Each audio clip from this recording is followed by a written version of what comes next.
CRTV News, ici, toute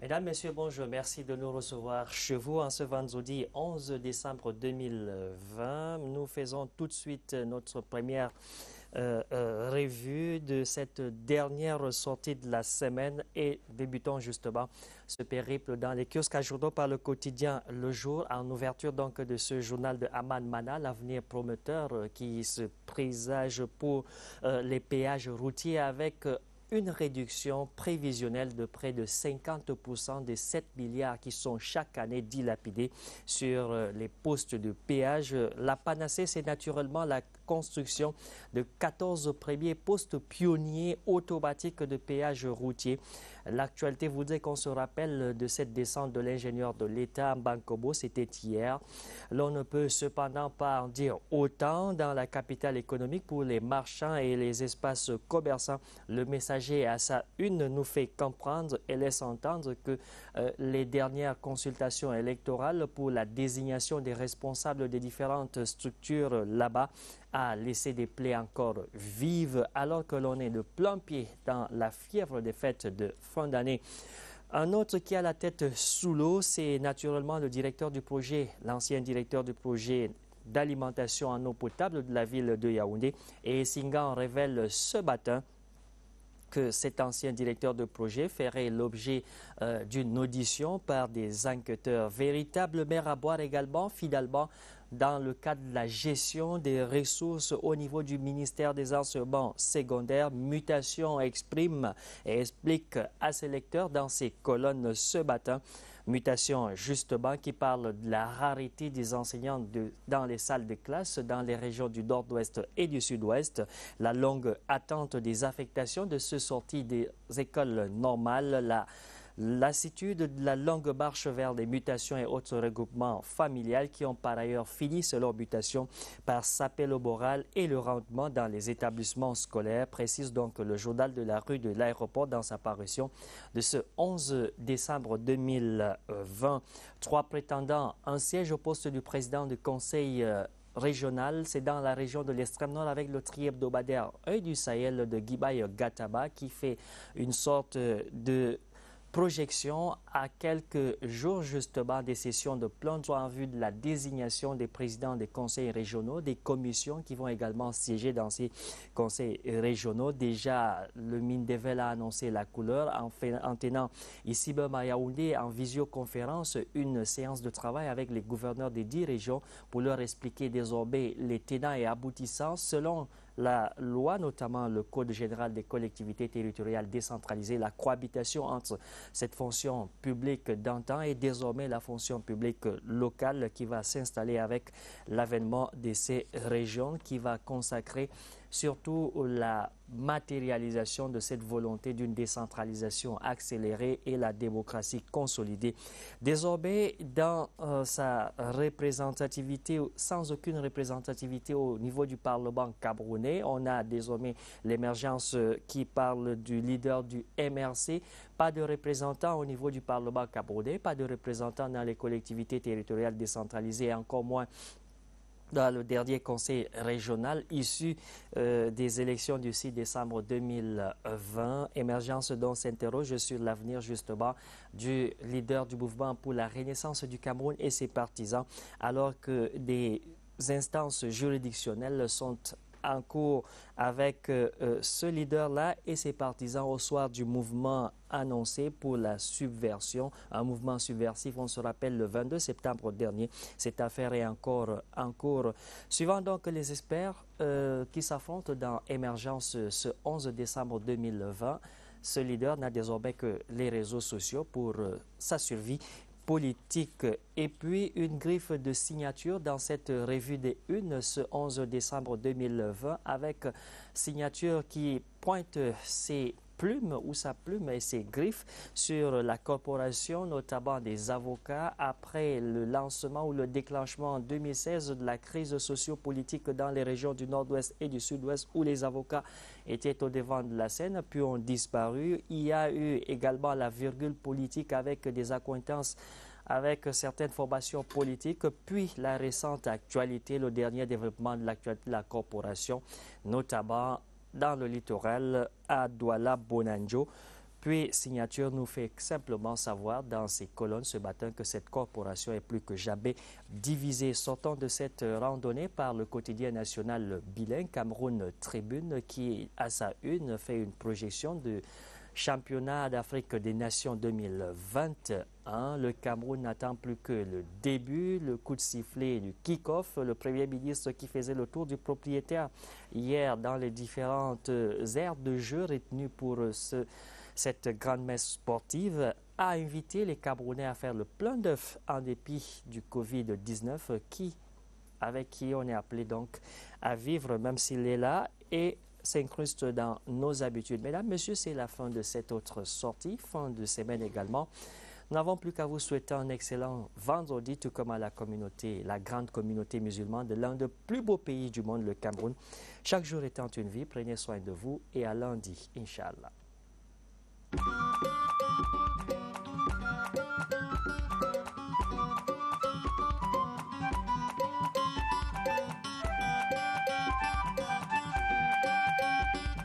Un peu incliné. Merci beaucoup Sadou Mamoudou et à qui nous souhaitons un excellent week-end. Nous allons poursuivre ce programme de Cameroun Delight de ce vendredi 11 décembre 2020 en parlant d'économie. La page éco de cette édition reviendra sur évidemment la pose de la première pierre des péages automatiques qui vont désormais remplacer les péages traditionnels que nous connaissons très bien et qui avaient évidemment des limites. On en parle dans quelques secondes dans la page éco.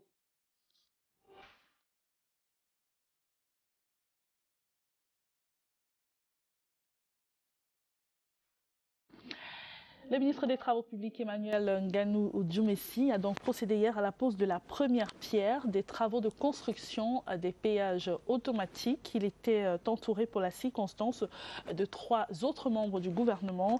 Le projet s'exécute dans le cadre d'un partenariat public-privé. Le film de l'événement, Rodrigue Bertrand, Tueno.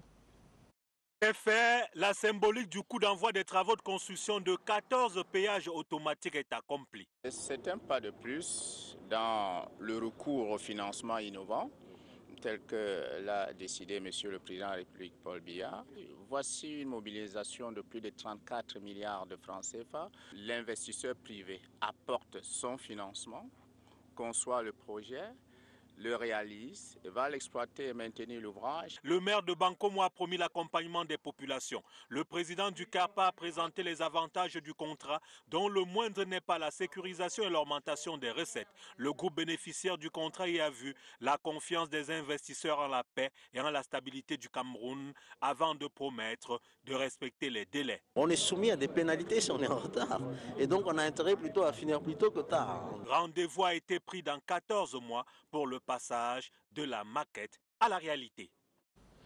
Signalons au passage que les postes de péage devraient générer en 2021 la somme de 7 milliards de francs CFA comme recette et puis 53,39 milliards de francs CFA jusqu'en 2039.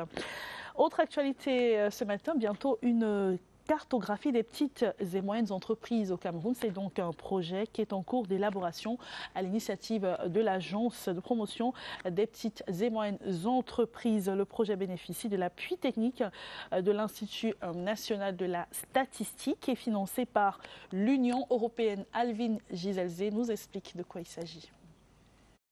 Les structures d'encadrement et d'accompagnement des PME vont donc disposer d'ici quelques mois d'un document de référence. La cartographie des petites et moyennes entreprises en cours de finalisation repose sur l'environnement écologique, politique, économique, infrastructurel et socio-culturel. À partir du moment où, dans le cadre de cette étude, il a été possible d'identifier parfois certains goulots d'étranglement auxquels font face les PME, et surtout de mieux cerner dans quel secteur les relations interbranches peuvent être optimisées. je pense que nous disposons là d'un levier qui nous permettrait de pouvoir renforcer justement par l'action la compétitivité des PME dans certaines branches d'activité.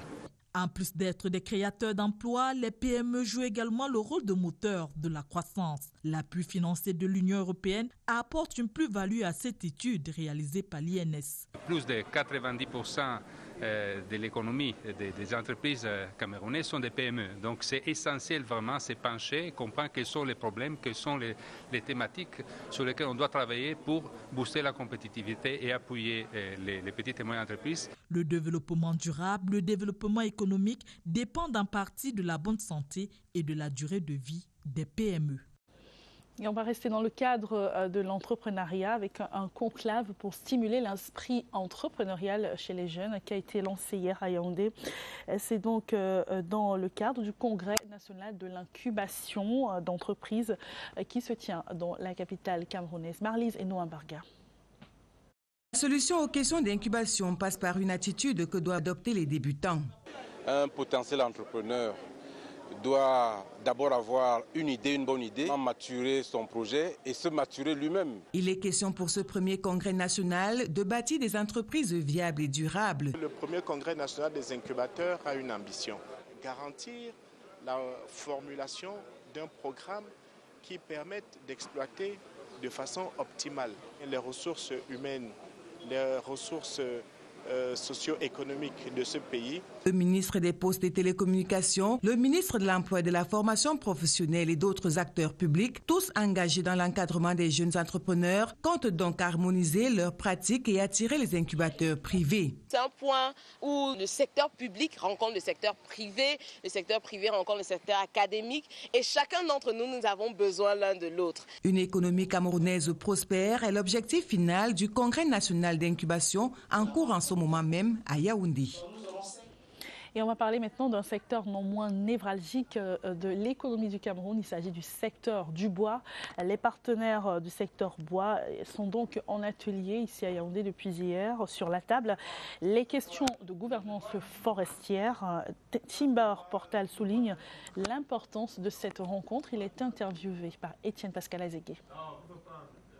Dans le secteur forestier camerounais aujourd'hui, il y a une problématique qui est celle de l'accès à l'information de sources crédibles. Aujourd'hui, beaucoup d'acteurs mettent à disposition de l'information, mais on a du mal à trouver en fait les sources crédibles. Avec l'outil qui a été proposé par l'organisation de recherche World Resource Institute, il s'agit de sensibiliser les acteurs à s'approprier cette plateforme en fait qui se veut unique parce qu'elle reprend les informations issues des 3 sources impliquées dans la gestion durable des forêts au niveau du Cameroun, donc de l'administration forestière, du secteur privé et de la société civile.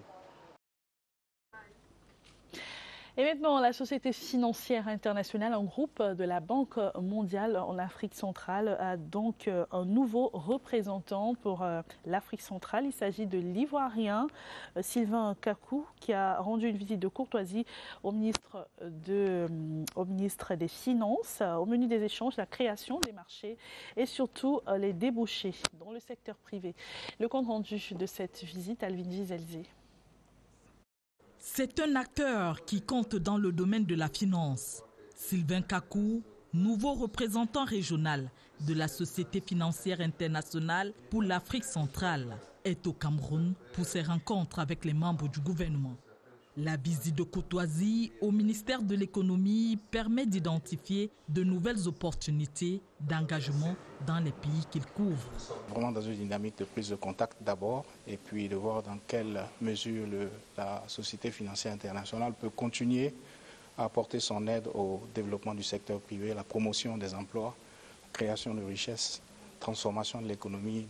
Au ministère des Finances, le représentant de l'IFC, membre du groupe de la Banque mondiale, et la délégation qui l'accompagne échangent avec le ministre Louis-Paul Moutazé. Il faut continuer à investir dans les secteurs prioritaires comme l'énergie, les télécommunications, le secteur agricole, mais aussi dans les nouveaux espaces comme l'espace digital.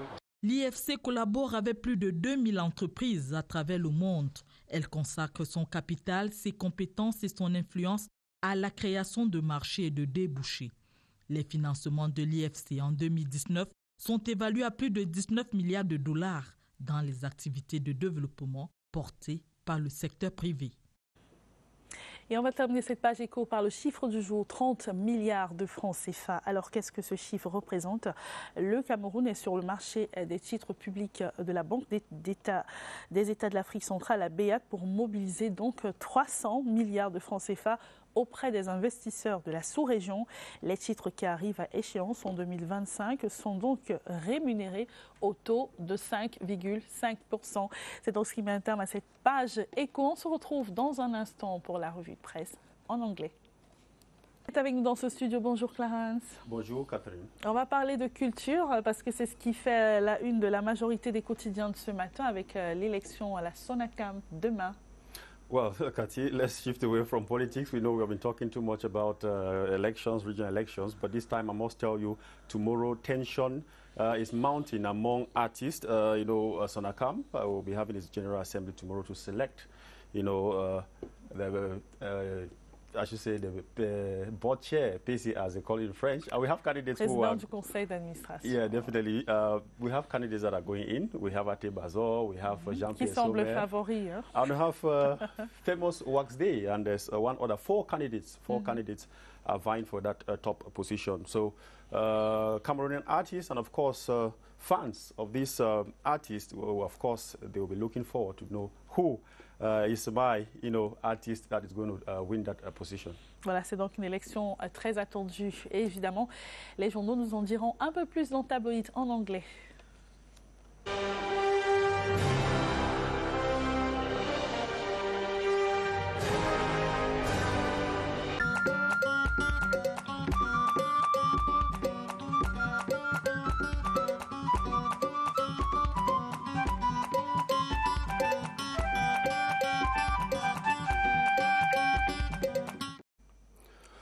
It is Friday, December 11, 2020, 20 more days to the end of December and 35 days more left for Cameroon to organize the big continental show. I'm talking about Shan that will be hosted here in Cameroon. Ladies and gentlemen, good morning. It is a pleasure. We begin our press review this morning with the Guardian Post newspaper. It headlines Northwest, Southwest region, CPDM to sanction councillors for boycotting regional election. The Guardian Post say Cameroon's People's Democratic Movement CPDM party has reportedly begun compiling names of councillors elected into municipal councils on its ticket across the Northwest and the Southwest regions who failed to vote in the Sunday, December 6th regional election for possible sanctions. The Guardian Post says authoritative sources within the CPDM hinted the lone English language daily that the regime attached a special interest to the regional polls in the two English-speaking regions, given the crisis lingering there. The names of such councillors that the Guardian Post reports that will be forwarded to the CPDM disciplinary committee. Page 3 of the Guardian Post, you will have more of that story. Still on elections, the Crown newspaper says Ndian votes 97% for victory despite the odd. They came from all the 9 subdivisions of Ndian division, notably Bamuso, Dikombe Balowe, Kondotiti, Idapato, Kombu Abedimo, Isangele, Mundemba, and Toko. A small number were transported by road, while the majority of municipal councillors braved the sea and the riverways to Mundemba, the divisional headquarters, on Friday, December 4, 2020, ahead of the regional polls held on Sunday, December 6. That is what the Crown newspaper is telling us this morning. The news, that's the Newswatch, the next paper on the line, stories to read more as far as the Newswatch publication is concerned are Ngokitunja Piers vomit Bamungo fawn of Mungang chieftaincy crisis. That is Bamungo fawn of Mukang chieftaincy crisis. This is a problem that has been in that part of the Northwest region. And of course, you also have, amidst a lockdown in other divisions, Northwest Governor marveled at normal life in Kambe, that is in the Donga Mantung Division in the Northwest region. Quotidien Réalité Plus newspaper headlines: Bafoussam, le maire Roger Tafam élu meilleur maire d'Afrique centrale. That is one of the top stories of Quotidien Réalité Plus newspaper this morning. You see the mayor of Bafoussam, headquarters of the West region, Roger Tafam, has received a distinction as the best mayor in Central Africa. The award was handed to him by the ICE Consulting in N'Djamena, Chad, for his outstanding managerial skills. Page 4 of Le Quotidien newspaper, the daily French newspaper, will be giving you more of that story. Le Quotidien headlines this time: culture, 4 prétendants, un poste. That is the main headline, one of the main headlines of the Post, or rather the Quotidien newspaper publication this morning. It says tension mounts as Stormy Sonakam elective general assembly holds tomorrow. Tension is mounting among musicians in the country as they count down to a stormy elective general assembly of the Authors' Right Corporation Sonakam, billed for tomorrow, Saturday, December 12th, in Yaoundé draws near. Le Quotidien this morning presents Ate Bazor, Jean-Pierre Sommet, Wax Day, and one other artist as those vying for the top job. Cameroon Insider, still on Sonakam, it says Sonakam election, decisive weekend for artists. Wind of change is set to blow across the Authors' Right Corporation with the election of a new management body. 4 candidates are vying for the top job. Page 10 of the bi-weekly Cameroon Insider will be telling you more of that story. Weekend newspaper magazine headlines: Kosi et Coco, that is Coco Ajanti, s'explique. That is the headlines, one of the headlines, major stories of Weekend magazine. It says Coco Ajanti featuring Kosi, effervescence hit. Watch out for these 2 artists this weekend. Bold singers recently released a single titled Kalesong, which already has over 1 million views on the YouTube. The music landscape is currently vibrating following the release of this piece, a joint initiative of singer Kosi and Big Kosi goddess Coco Ajanti. Kalesong, released barely 2 months ago, has been able to tap over 1 million views for itself on the YouTube. You will also find stories, more interesting stories in that magazine, like Du Gospel à l'appel, Anne of Kumba crawling towards Exmos, Baby Stars, Leave Fashionista. Those are some of the stories you can find in that magazine publication. Cameroon Tribune, the lone bilingual daily, says Prime Minister Joseph Diengouti, head of a committee in charge of preparing next year's CHAN and the 2020 AFCON, has saluted the improvement carried out at the ultra-modern sports structure at Olembe, describing them as magnificent structure, which can compare with any other in the world. This was during an inspection visit of the stadia, that is the Omisport Stadium and that of Olembe, chosen to host the African Football Nations Championship, the CHAN. Still on Cameroon Tribune, still sports, local football championship, that's a headline. One of the headlines on Cameroon Tribune this morning, it says local football champion, the unending wait, that is talking about the Division 1 and the Division 2 clubs in Cameroon continue to wait for the kick-off of the competition. Many of them have opted for test matches to keep fit. The cost of maintaining players in camp notwithstanding. That is what Cameroon Tribune alone, that is the National Bilingual Daily, is telling us in its page 30. And we end up with Quotidien Emergence. In one of its top stories this morning, says CAF 42nd General Assembly holds today. The meeting will take place this December 11, 2020 via video conference in the CAF headquarters, that's in Cairo, Egypt. The meeting was initially scheduled for Addis Ababa, that is in Ethiopia, but based on an analysis of the figures based on an analysis of the figures regarding evolution of the coronavirus pandemic in Africa with the trends of heralding the start of a second wave in various parts of the continent. Holding via video conference was the best option taken by CAF. That was it for Tabloid this morning, Friday, December 11, 2020.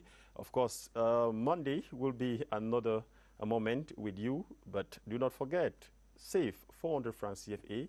Get out there in any of the newsstands, grab a copy, read more, get yourself informed. Have a splendid weekend.